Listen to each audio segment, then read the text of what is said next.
You know that feeling when you put your heart into something, and someone just destroys it?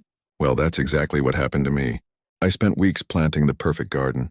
Roses, tulips, and lilies all in perfect bloom. It was my pride and joy. Until the HOA decided my flower choices didn't fit their community aesthetic. So they ripped them out, every single one. Big mistake. Let me back up a bit. I moved into this neighborhood a few months ago. The HOA president, Karen, always had something to say. Your mailbox is too tall. Your trash can's out too early. But I ignored her and focused on my little paradise. A front yard full of color and life. It wasn't messy. It wasn't wild. It was beautiful. Even neighbors stopped by to compliment it. But one morning, I walked outside, and my garden looked like a war zone. The flowers were gone, soil scattered, roots pulled up, and a bright orange HOA notice on my door. Unauthorized vegetation. Must comply with approved landscape plan. I was furious. I called Karen.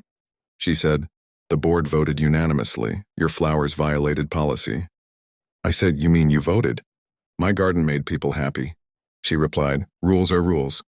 That's when I decided, if they love rules so much, I'd use those rules against them. I spent hours reading through the HOA bylaws, and guess what?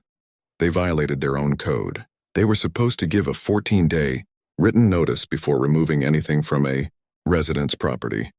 They didn't. So I filed a formal complaint, not to the HOA, but directly to the county property board. And I didn't stop there.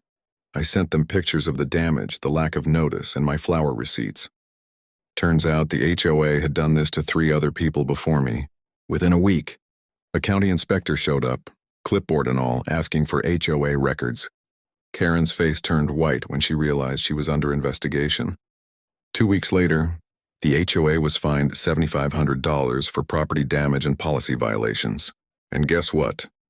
They had to pay for replanting every single flower they destroyed. Now my garden looks even better, brighter, bigger, and impossible to ignore. And the HOA, let's just say they don't bother me anymore. Sometimes the best revenge is letting your flowers do the talking. If you think the HOA went too far, hit that like button and tell me in the comments, what would you have done if someone destroyed your garden?